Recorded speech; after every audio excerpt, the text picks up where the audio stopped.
Hello, my dear friends. Today we come in the presence of Lord and we will be reading the Bible, Old Testament, Book 7, Judges chapter 8. Zebah and Zalmunna. Now the Ephraimites asked Gideon, "Why have you treated us like this? Why didn't you call us when you went to fight Midian?" And they challenged him vigorously. But he answered them, "What have I accomplished compared to you? Aren't the gleanings of Ephraim's grapes better than the full grape harvest of Abiezer?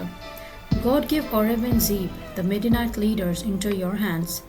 What was I able to do compared to you?" At this, their resentment against him subsided. Gideon and his 300 men, exhausted yet keeping up the pursuit, came to the Jordan and crossed it. He said to the men of Succoth, "Give my troops some bread. They are worn out, and I am still pursuing Zebah and Zalmunna, the kings of Midian." But the officials of Succoth said, "Do you already have the hands of Zebah and Zalmunna in your possession? Why should we give bread to your troops?" Then Gideon replied, "Just for that, when the Lord has given Zebah and Zalmunna into my hand, I will tear your flesh with desert thorns and briars." From there he went up to Peniel and made the same request of them. But they answered as the men of Succoth had. So he said to the men of Peniel, "When I return in triumph, I will tear down this tower." Now Zebah and Zalmunna were in Karkor with a force of about 15,000 men, all that were left of armies of the eastern peoples. 120,000 swordsmen had fallen. Gideon went up by the route of the nomads east of Nobah and Jogbeha and attacked the unsuspecting army. Zebah and Zalmunna, the two kings of Midian, fled, but he pursued them and captured them, routing their entire army. Gideon, son of Joash, then returned from the battle by the pass of Heres. He caught a young man of Succoth and questioned him, and the young man wrote down for him the names of the 77 officials of Succoth, the elders of the town. Then Gideon came and said to the men of the Succoth, "Here are Zebah and Zalmunna, about whom you taunted me by saying, 'Do you already have the hands of Zebah and Zalmunna in your possession? Why should we give bread to your exhausted men?'" He took the elders of the town and taught the men of Succoth a lesson by punishing them with desert thorns and briars. He also pulled down the towers of Peniel and killed the men of the town. Then he asked Zebah and Zalmunna, "What kind of men did you kill at Tabor?" "Men like you," they answered, "each one with the bearing of a prince." Gideon replied, "Those were my brothers, the sons of my own mother. As surely as the Lord lives, if you had spared their lives, I would not kill you." Turning to Jether, his oldest son, he said, "Kill them." But Jether did not draw his sword because he was only a boy and was afraid. Zebah and Zalmunna said, "Come, do it yourself. As is the man, so is his strength."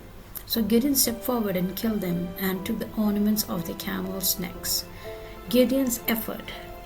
The Israelites said to Gideon, "Rule over us, you, your son, and your grandson, because you have saved us from the hands of Midian."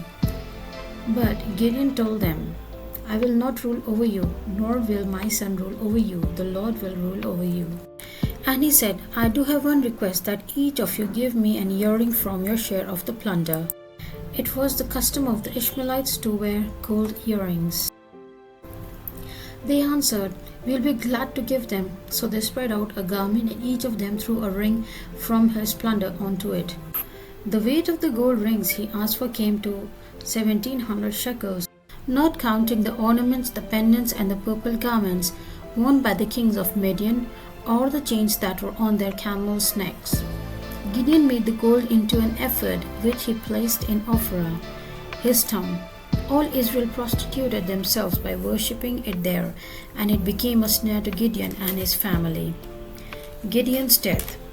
Thus, Midian was subdued before the Israelites and did not raise its head again. During Gideon's lifetime, the land had peace 40 years. Jerubbaal, son of Joash, went back home to live. He had 70 sons of his own, for he had many wives. His concubine who lived in Shechem also bore him a son, who he named Abimelech. Gideon, son of Joash, died at a good old age and was buried in the tomb of his father Joash in Ophrah of the Abiezrites. No sooner had Gideon died than the Israelites again prostituted themselves to the Baals. They set up Baal-berith as their god, and did not remember the Lord their God, who had rescued them from the hands of all their enemies on every side.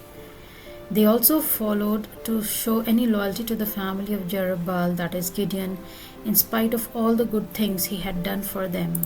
So we have come to the end of the chapter. We will continue in the next video. In the name of the Father, Son and the Holy Spirit, God bless you all.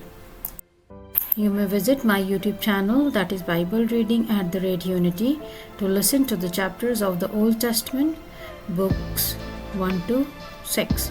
Currently we are reading the book 7. You may like, share, subscribe, press the bell icon and also comment.